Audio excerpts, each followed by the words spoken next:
Hello.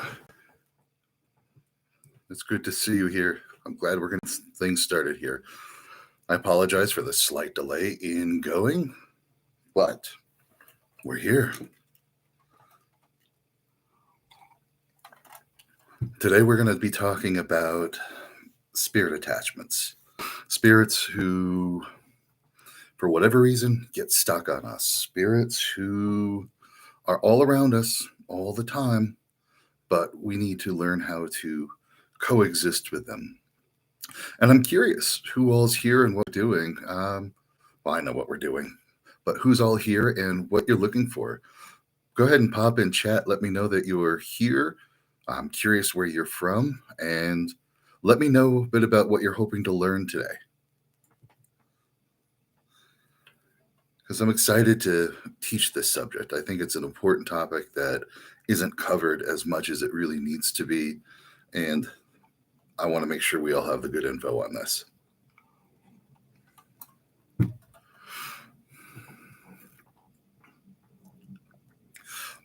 By the way, I'm in Colorado, just north of Denver.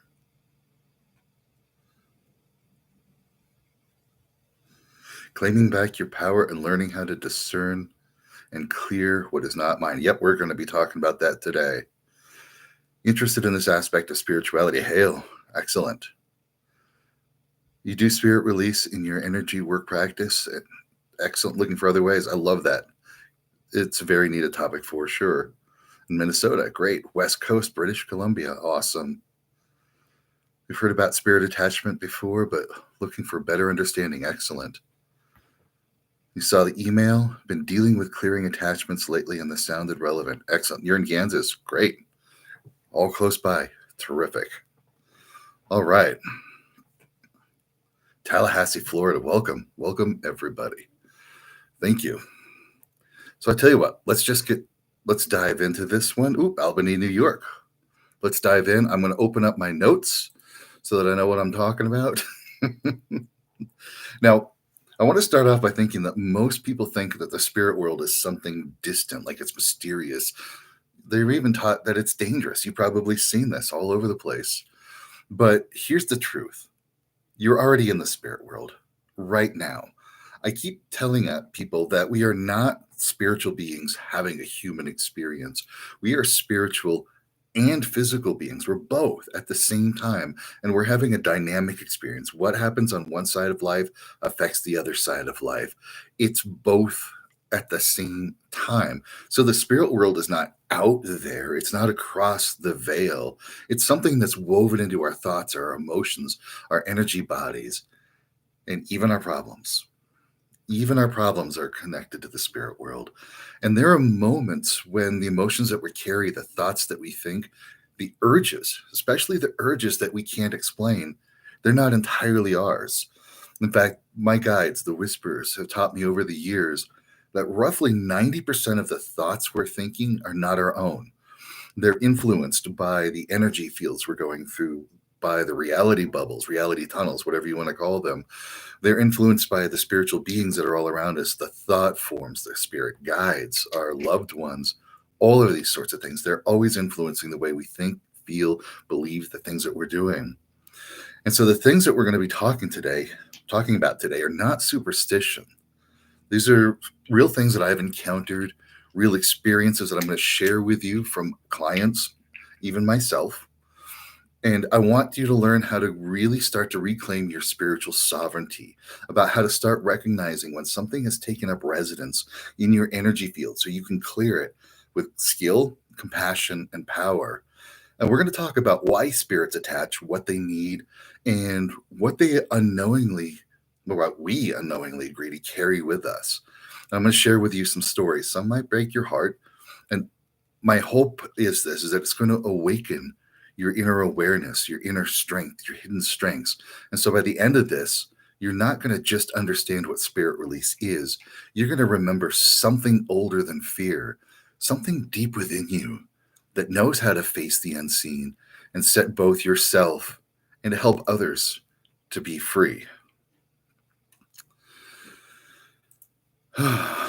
So in order to understand like spirit attachment, the different kind of beings that can affect us, we need to understand layers of reality. I've got a free book that's out there, free ebook about our multi-layered self, because we are not just physical beings. Like I said, we're spiritual beings.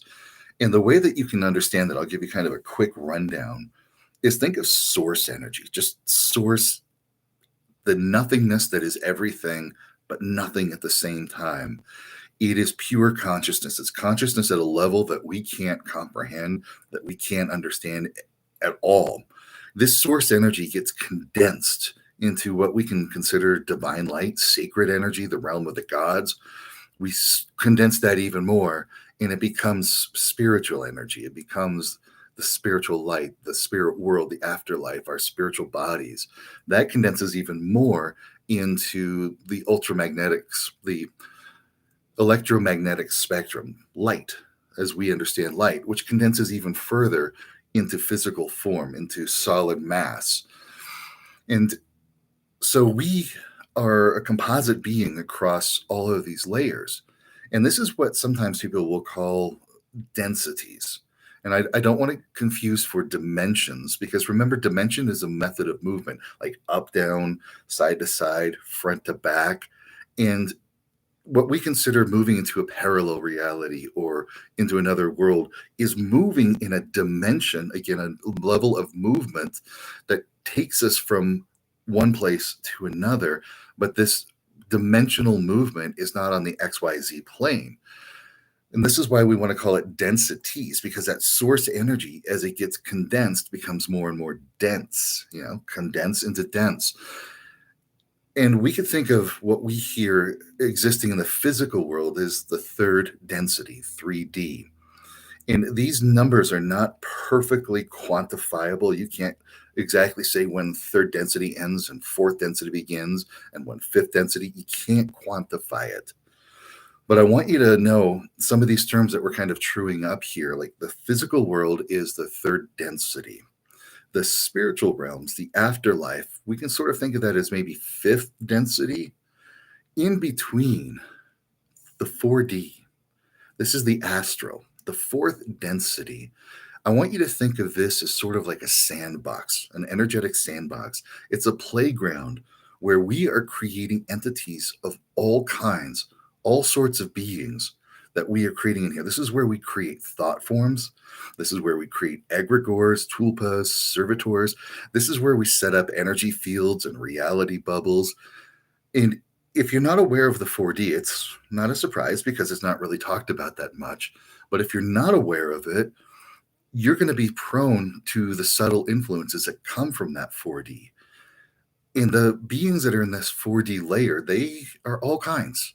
Sometimes they're going to be fear-based, feeding off of your fear, feeding you fear, closing down your mind, giving you brain fog. Sometimes they have their own agenda, especially when it comes to egregores. We'll talk about those in a minute, that they're going to constantly be shifting what you believe and what you do because it benefits them at the energetic level. Consequently, this is also where we'll find deities and angels.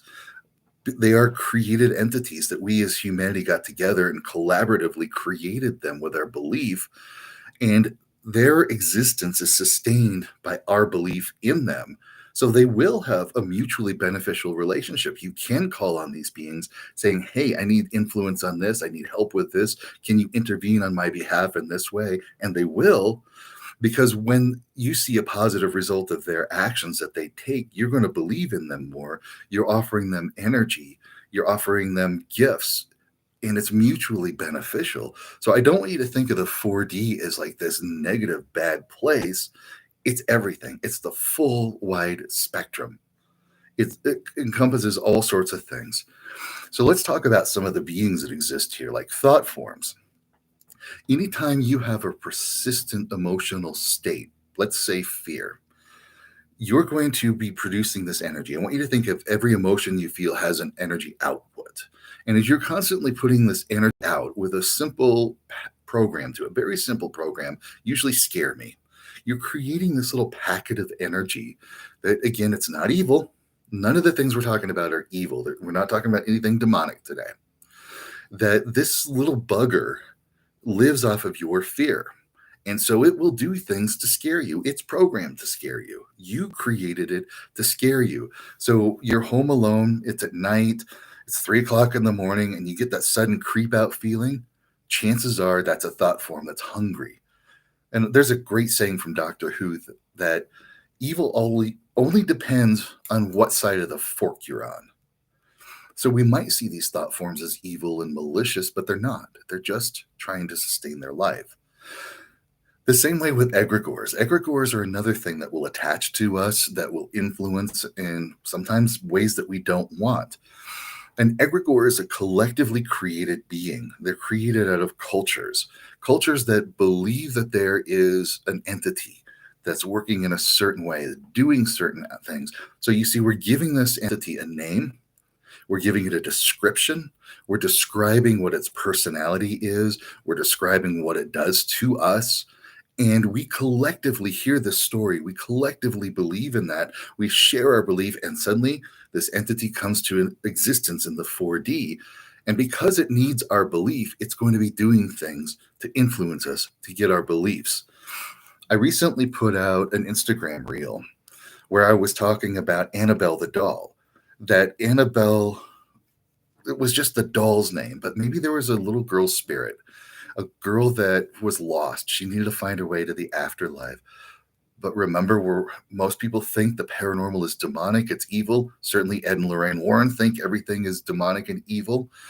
Meanwhile, it's just a little girl. And it got associated with this doll because the woman who was hearing this little girl, talking with this little girl, thought it was the doll instead of a little lost girl. Now, enter the Warrens. Everything is demonic. Everything is evil. It's awful. Here comes all of these scary stories about Annabelle the doll. The movie comes out. We read all the stories about it. We are now creating Annabelle the doll. We are creating through the stories, through the descriptions, the depictions, our belief. We create this entity of the egregore that is now associated with the doll. And now that the doll is going off around the country, if there's a fire that happens, if there's an accident that happens, if anything goes wrong where this doll is nearby, you better believe it. The media is going to go, oh, look, it's the evil demon of the doll hurting. We don't know if that's true or not. But we know that our belief that this doll is evil, our belief that it's demonic, we're feeding it. And so it's going to continue to influence us. It continues to make things happen in such a way that we believe in it, we share our energy to it, and boom, we're feeding it. The other thing that we're encountering in the 4D, we can think of these as energy fields. Like I said, any emotion that you put out, any feelings that you have, you're creating this energy. Now, think about a workplace. You notice how it feels different when you go to a workplace versus home versus a store. All of these places feel different. It's because of that energy output of the people who are constantly there. So if you're working at a place that has a toxic environment, everybody's miserable, it's terrible, it sucks there. Every time you go to work, you're going to feel energy drain. You're going to feel burnout. You're going to feel like it sucks to be there. You don't want to be there. And it's going to influence your thinking, your feeling. Life sucks. This is all I can do. This is the best I can have happen. This is terrible. Those are those unwanted influences that we're getting from the energy fields. In a sense, you can even think of a building, a location, as sort of like an egregore in itself, in that it's created by these energy fields, by the people working there, living there, who are there constantly. And we're subject to that influence. We are all a part of that influence that makes us think, makes us feel, makes us behave in a way that we don't want to. So the point of this is there is no veil between the worlds. There really isn't. You are the veil. The spirit world is everywhere, all the time, no matter the lights are on or the lights are off, no matter if it's daytime, nighttime, midnight, 3 a.m., 6 a.m., 12 noon, doesn't matter. We are constantly surrounded by energies. We are constantly surrounded by spirits. They will always have an influence on us because it's part of the collective. We're part of that. Just like the people around you, with the way they speak, the way they move, the tone of voice will influence what you're thinking. So too do these entities. I'm going to do a little plug here real quick. If we go to my website, well, I've got the link right here. I've got a little ebook. It's not an ebook, but it's videos and all sorts of things that talk about the different kind of entities you can connect with, their influences, the things that they will do to you.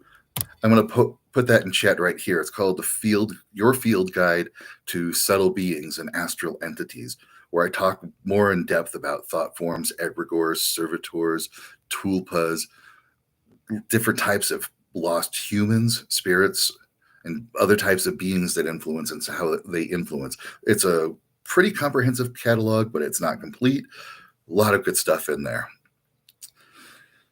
So those are one type of things, these created 4D entities. And believe me, they're everywhere all the time.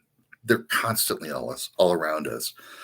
But there's another type of spiritual being that influence us, spirits. And let's talk a little bit about lost souls. The last live I did, we talked about crossing over spirits, about lost souls.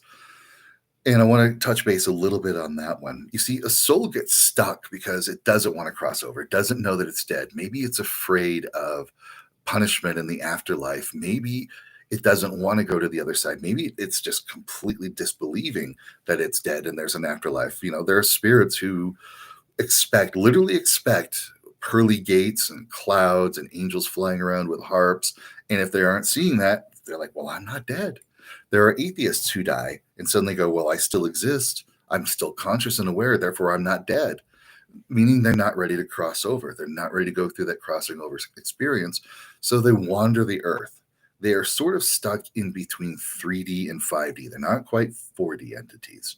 They're sort of stuck in the upper energetic realms of the 3D and haven't made that move into that higher level where they can get the healing. But they still need things. They still need energy. They still need connection. They still need communication. They're still human. They still need that. And so they're going to be going around looking for something that can help them. For example, one of my friends is a paranormal investigator. And when he was in New Orleans, he was investigating a site of a mass grave. Now, mind you, he was a trained first responder. He's a medic. He's a very compassionate, caring individual. And when he left this mass grave site, he didn't realize it, but he had the attachment of a little boy. And he brought this little boy with him because this little boy was lost, looking for his mom, needed help, was just always there. And the way that it kind of messed with him is every time he would go to a paranormal investigation, every time he'd be part of a seance, he'd have his gear and his equipment show up there. And Billy, the spirit of this little boy, would keep showing up, would keep giving false positives. You might think the place is haunted. You might think you're getting some good readings, but no, it's just Billy messing with the equipment, saying, hey, hey, hey. And so Billy needed some help crossing over because Billy was sort of messing with things unintentionally, was sort of draining energy.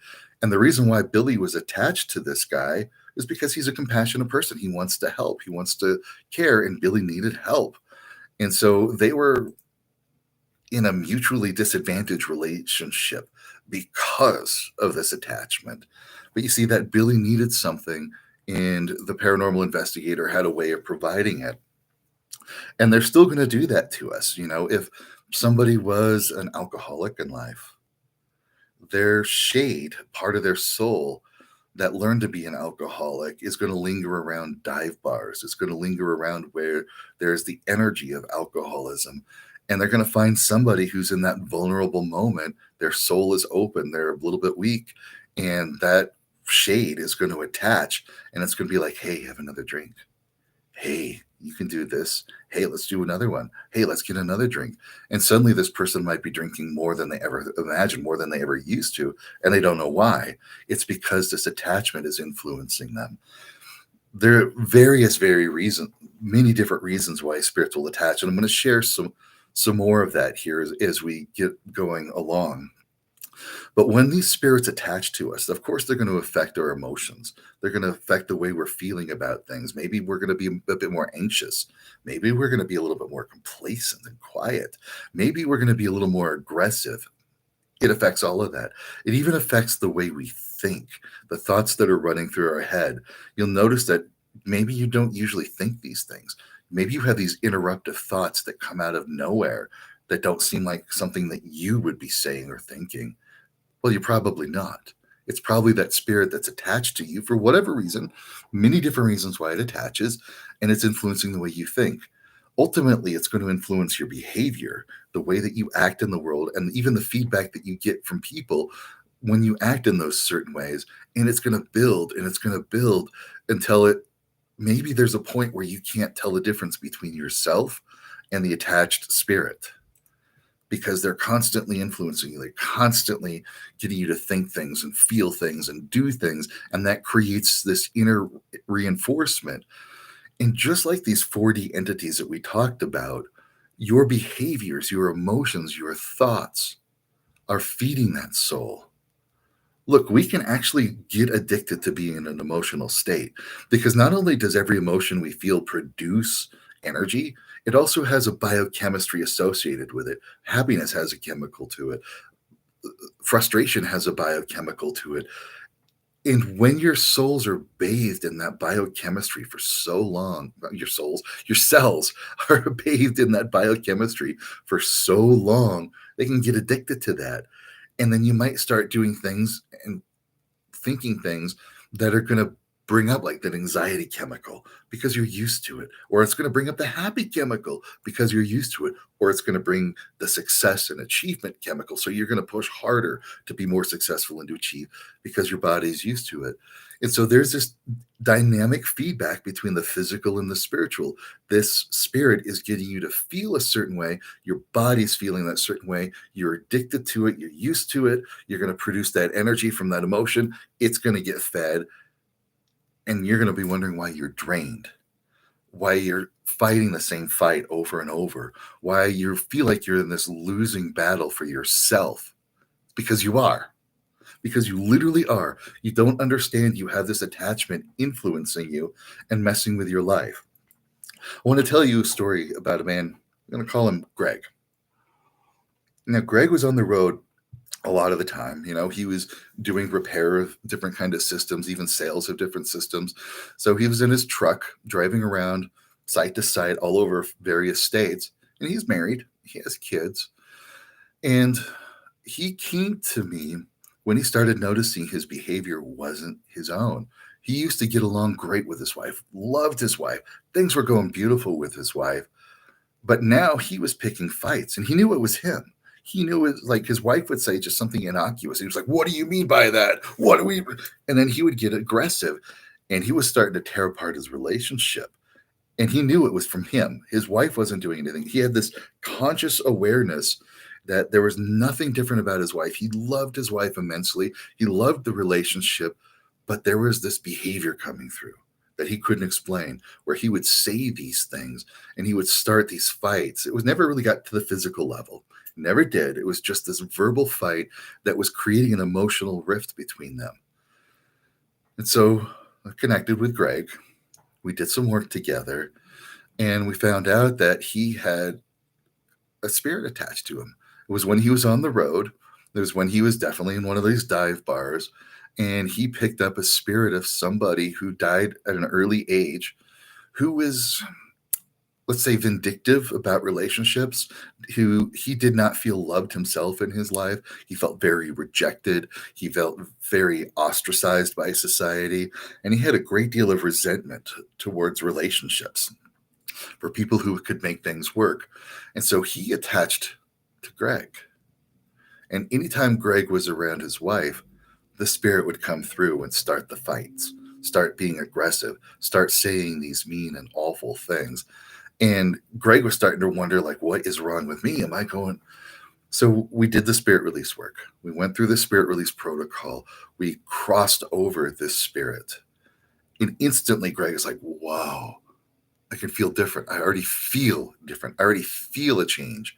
And that night, he called his wife, had a beautiful conversation with her, no argument. And the last time I heard, they're getting along just well. That spirit was messing with Greg's relationship, was destroying his life because it had its own agenda, because it didn't like what it was seeing in Greg's life. And we cleared that one. We did some shadow work to make sure that it stayed gone. And as far as I know, I haven't heard back. Greg's doing great and fine. So how do you know if you have an attachment? How do you know if you're under the influence? Well, you probably are. Think of yourself as like a shark or a whale, just gliding through the ocean, going about your own way, but you're picking up like these remoras, you're picking up these sucker fish, you're picking up barnacles. That's natural. We all do it. We all have that there. You will be drawing to you entities of all kinds. You will be drawing to you spirits of all kind. That is the natural way things work. Similarities attract and perpetuate. So I don't want you to immediately assume, well, there's a spirit possessing me. Oh, this is a demonic force possessing. Don't immediately assume that. But be aware that the likelihood that you are under the influence of energy of an entity is pretty strong. So I need you to start paying attention to how your life is changing. Are you thinking, feeling, doing things that don't make sense to you? Are you not aware of why you're acting a certain way, why you're saying certain things? Do you have certain feelings that don't seem to be your own? Behaviors that are uncharacteristic and they're getting more and more frequent, even maybe more and more intense, right? These are kind of some signs of that you've got an attachment. Another client that I had, wasn't sure if they had an attachment or not, but they were, one of these type A personalities. They were an entrepreneur. They were constantly hustling. They were building their business. They were marketing. They were doing all of their leads calls. They were constantly go, go, go, go, go, go, go, until one day they're like, I don't want to do it today. And then another day, no, I'm not going to do it today. Another day, it's like, okay, let's get up. Let's get to it. I'd rather watch TV. Very uncharacteristic behavior for my client. Very uncharacteristic. 3 days of just like, meh.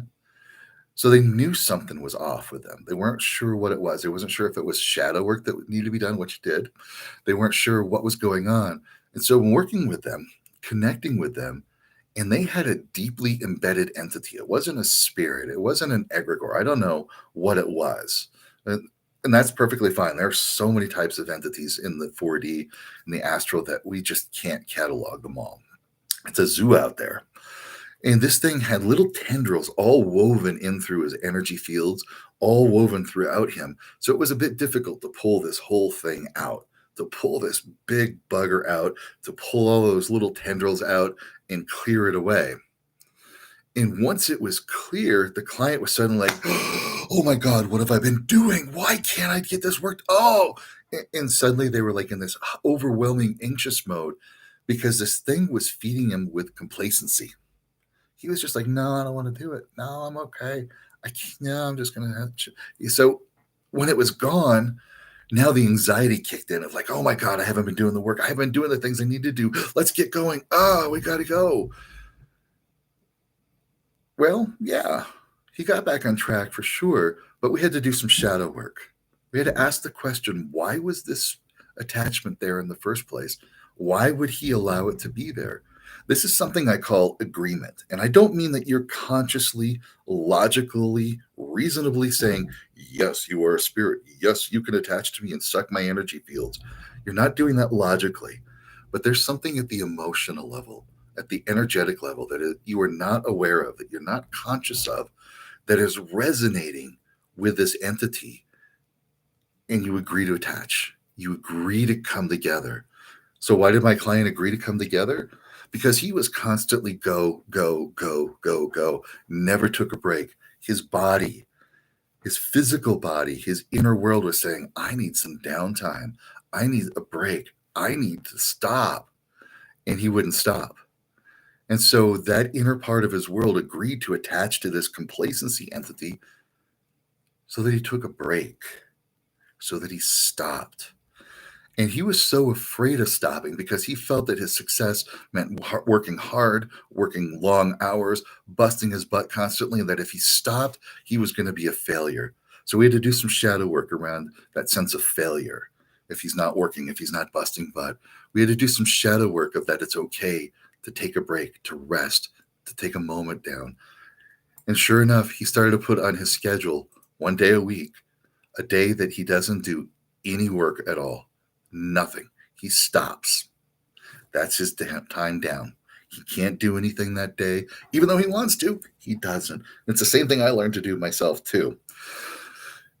And once he gave himself that grace, when he gave himself that self-care, realized he can't go constantly, that you got to stop and rest and build your energy. He didn't need that complacency being anymore. He didn't need that attachment anymore.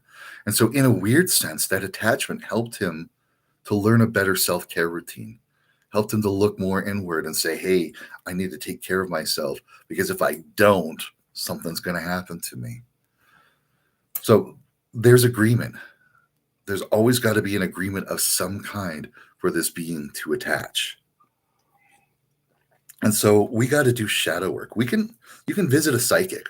You can visit an energy healer. They can pull that entity off. They can send it away.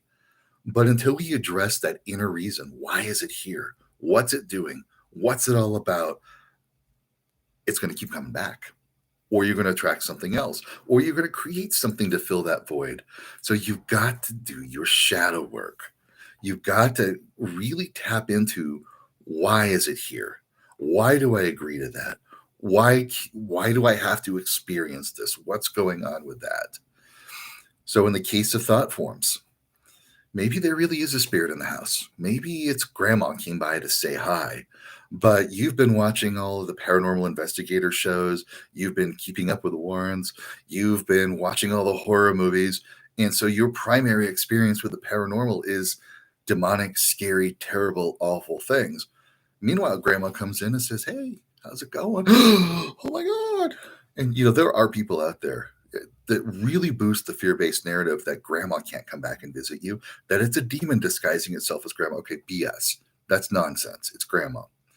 But because we are so embedded with that fear-based narrative, we are generating this fear. We are generating this thought form so that anytime grandma comes by and says, hi, that thought form is like, yeah, it's time to get fed. Let's poke some fear. Let's create some fear. Let's generate this fear so I get fed. Meanwhile, grandma's like, dude, I'm trying to say hi here. I'm trying to connect with you. I'm trying to communicate with you. Meanwhile, this thought form is taken over. And you're in this grip of fear. You're in this grip of anxiety that's shutting down your brain, overriding your emotions. And you got no clue that grandma's there saying hi, trying to share some love with you, because this thought form is messing with you, because you agreed to those fear-based narratives that everything is scary, everything is demonic. Nonsense. It's BS. Those fear-based narratives are used to control you. They're used to shut down your abilities. They're used to really keep you under the thumb so that your life isn't the best that it can be because you're afraid. Let go of those fear-based narratives. That's why we got to do the shadow work. You got to find out, why is it there? You've got to find out what that spirit needs from you and what you need from that spirit. Please be aware of that. You need something from that spirit. Otherwise, it wouldn't be here. Otherwise, it wouldn't be showing up in that way, that you just let it in.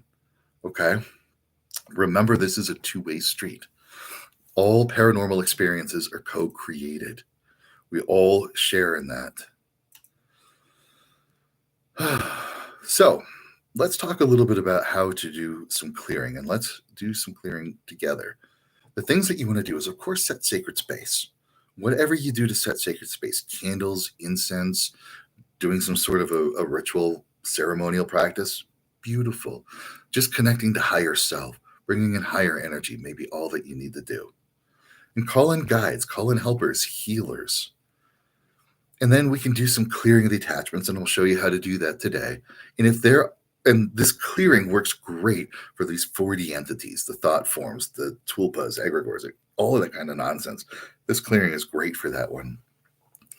For something that is lingering longer with like a spirit, like a human being that's attached, you're not going to break out the holy water and the crucifix and go, by the power of Christ compels you. No. You're going to talk to them. You're going to communicate with them with compassion and understanding to find out why they're here, what they need. And you're going to show them how to cross over. This is what we did in that last session. You're going to show them how to cross over, how to get that portal to go to a place where they get the healing that they need. And once they're gone, you're going to bump your energy up into a higher level state of being. And you're going to refill that space. Like wherever this left, you're going to refill that space with that higher level energy. Then you got to do some shadow work. You got to go into that feeling. You got to analyze that feeling. Why is it there? What did the spirit make me feel? What did that spirit make me think? What did I believe because of this spirit? And go deeper. Why is it there? What is that shadow all about? Remember, shadow work is about going into the deeper, darker places of your inner world, your psyche and your soul, to find the things that you're hiding, to find the things that you're repressing, to find the things that you've been pushing down, that you're afraid to look at, that you're ashamed of looking at, the things that you don't want the world to know. And you address those. You find out what they really are. And you find some amazing, beautiful, wonderful things about you. You find your superpowers. You find your strengths, hidden values that you didn't know you have. And that becomes a golden state. I call it like a golden state. And you fill that shadow space up. You transmute that shadow energy with this new understanding. So, for example, shadow work, somebody who doesn't want to publicly speak. Well, it was because they got teased and tormented, show and tell, when they were in elementary school. So, why would they speak publicly? Now they've got a job where they have to do some training in front of all of the new hires, and they're deathly afraid. They're deathly afraid, because rightfully so, because in elementary school, every time they talked in front of class, they got teased, they got made fun of. So why would they do that? Why would they do that at a workplace when the stakes are even higher? You know, you can get fired, you can lose your job, you look like a fool. No one's going to trust you with that. So who's going to publicly speak? Well, great. Let's talk about that. That shadow is trying to protect you. That shadow wants to keep you safe and secure. That shadow values your security and your safety. And so now we give that shadow a new job. Instead of stopping you from publicly speaking, it now becomes a motivator. How can I speak better publicly? How do I get the training? How do I get the practice? How do I bump it up so that when I speak publicly, I'm doing an amazing job of it, so that I'm delivering what I need to do in a way that's amazing and great? So now that fear that was shutting you down and closing you off now becomes this motivator to be the best version of a public speaker that you are, because it's still protecting you. Where it was protecting you to shut you down, now it's protecting you to make you the best version of yourself. It's the same energy, just applied in a different way. And so if you have a spirit that's like, oh no, I'm never talking in public ever, ever, ever, it doesn't want to, it's going to reinforce that fear. Now you've got the shadow turned around. Yeah, I'm going to be the best public speaker ever. I'm going to practice. I'm going to train. I'm going to learn all these techniques. And let's say that spirit wants to come back now. It's like, no, let's hide from public speaking. You got this bold energy now. You got this golden energy of like, no, I love this. I want to do this. That spirit can't attach. It can't reconnect to you. It can't mess with you anymore because you've transmuted that shadow energy. So shadow work is such an important part of spirit clearing, a spirit release work. We talk to the spirit, we find out what it needs, we help it find out what it needs in a place that's healthful for it. And then you do your shadow work so that spirit can't reattach ever again. It's so important. And then doing regular energy clearing work, bumping up your energy level, bringing in that golden state of energy, doing that constantly will make sure that your energy fields are clear, that nothing can mess with you, that you are safe. So let's do a little bit of here. Just a real quick little bit of some spirit release work. Just take a deep breath. Let yourself relax. Letting every breath you take and every moment passing bring you to a deeper state of relaxation, to a deeper place of your own mind. And I want you to connect with your sense of the sacred. Notice how it feels, because that feeling is sacred energy. And breathe into that sacred energy feeling. Make it stronger, even stronger now. Breathe into it. Nice deep breath. Make that sacred energy strong so it becomes like a veil all around you, flowing through you, all around you, raising your energy state to a higher state. We're going to call in your guides, your protectors and healers to be here today, to help clear away any attachment, to clear away any tendrils, to clear away any entities or energies that are not yours. And I want you to imagine that there is a screen or a sieve, like a wave of energy that's like silvery white hovering right above you. And it starts to descend. And as it touches the top of your head, you can feel a light tingling sensation. And as this wave of light, the screen moves through you, it sifts, it shifts, it clears away energies that's not yours. And as that starts to descend down on you, I want you to imagine that there's a hole opening below you, a chasm, an abyss, that you're hovering safely over it. And you can feel it. It's like a vacuum pulling at your energy fields. And as this wave of light flows down through you, it's pushing those thought forms. It's pushing those 40 entities, those tendrils, those energy patterns that are not yours, pushing it right into that hole as it goes down through your chest and abdomen, just releasing and clearing as it starts to flow through your legs, your knees, your shins, even through your feet. And as that wave goes past your feet, it goes into the hole below you, and the hole closes. And now reconnect to that sacred energy. Feel that sacred energy. Breathe into it. Now let it flow into your body, into your being, flowing through you, all around you, brighter and stronger. Every breath you take in brings that energy into you. Every breath out builds that energy up, becoming stronger, brighter, more protective. And now, if there are any spirits here, any people that are attached, I want you to remember a time when you were alive, what life was like, who you were, what you were doing. And even remember now when you died. And at that moment you died, you were probably confused, even scared. And that's when you made a decision to stay here for whatever reason. And that's okay. And as you were roaming around, looking for somebody to connect with, looking for somebody who could hear you, somebody to talk with, you were desperate, weren't you? You were probably scared and alone. You didn't know where to go. You didn't know what to do. And then you made a mistake. You found the person that you're with right now. And they seemed comfortable. They seemed familiar, I bet. They seemed to have maybe something that felt like home. And you connected with this person. I understand why you did that. You needed some comfort. You needed something that made sense to you. And this felt like that made sense. But as you've been connected with this person and attached with this person, you've been harming them. You've been influencing the way they think, the way they feel, the things they're doing, and it's affecting them in a negative way. And I know this isn't something that you would want to have happen to you if you were alive. And that's why I want to ask you to take a look over your left shoulder, and you'll see a light there. And you'll notice in that light are loved ones, teachers, people who have been looking for you. And on the other side of that light is the healing you need. There's the comfort and care that belong to you. There is no punishment there. There is no torture. There is no judgment there. There is only acceptance and understanding, the love and healing that you need most.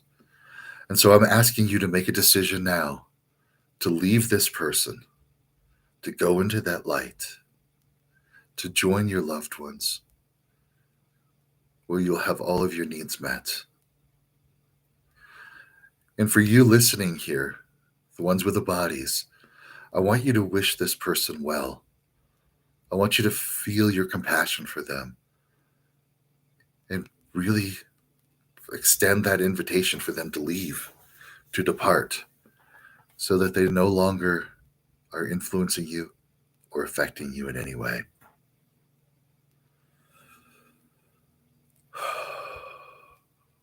And we ask guides and healers and protectors to ensure that all spirits that don't belong are helped back to find their homes, that all energy patterns are cleared, that all spirits are released and let go.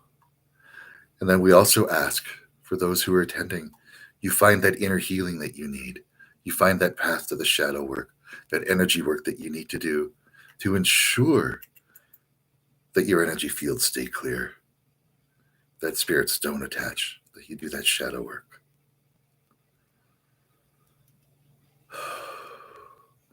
And once again, feel yourself sitting here in the time and space, here and now, taking a long breath to come consciously aware back into your body, bringing your awareness up into your head behind your eyes, moving your hands and feet, wiggling your fingers and toes.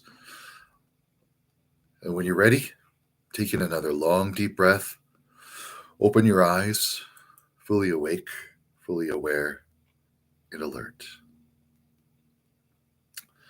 Now, that's just a quick example. We just ran through a quick example of what some spirit release work would look like. When I'm working with a client, this might take a few sessions. We have to establish certain foundations, some protocols. We have to go through various layers. The clearing we can do in one session. We do that. It's gone. But we have to do that shadow work. We have to do the follow-up work. We have to do some energy work. So there's more involved with this, but I wanted you to get a taste of that. And I want you to even leave some comments on here as the days pass. Come back to this video, comment on here. Tell me some changes that you've noticed after this quick spirit release work that we just did. Because you're going to notice some things are different. You're going to think differently. You're going to feel differently. And I will tell you a personal story of mine that I was called to take a journey to Helheim, the Norse underworld of the dead, because there was some work I need to do. I still do shadow work. Every time I need to grow and bump up, scale my business, whatnot, shadow work. And sometimes things from the past comes through shadow work. So I was going to Helheim to do some shadow work, to do some releasing and clearing, some changes. And I noticed as I was going through this journey, I was getting visions and thoughts that weren't my own. Not at all. And I'm like, what the heck is this? And I came back out and had to do some more work. And I found that I had a woman attached to me. That in life, she was a twin, but her twin died in utero. Her twin died before birth. And this woman grew up always feeling like she was alone, that she was part of her was missing, that something was not right. And she believed in spirits. She believed in the afterlife. She always felt that her twin was there, but frustrated that she could never physically touch her twin, never physically connect with her. And as she grew up, she became a young woman, intentionally got pregnant, believing that she could give birth to her twin. But the baby, unfortunately, was stillborn. And that broke this woman's heart so much. She lost her twin twice, in her opinion. She lost her twin twice. And she's basically came to this attitude, fine, if I can't have you here in the physical, I'm going to go meet you in the spiritual world. So she took her own life. But she was stuck here because she thought her sister was still here in the physical world. She thought it was still, her sister was a lost soul. So she was roaming around looking for that lost soul. And this woman came to me because she knew my gifts. She knew my abilities of connecting with spirits. She knew my abilities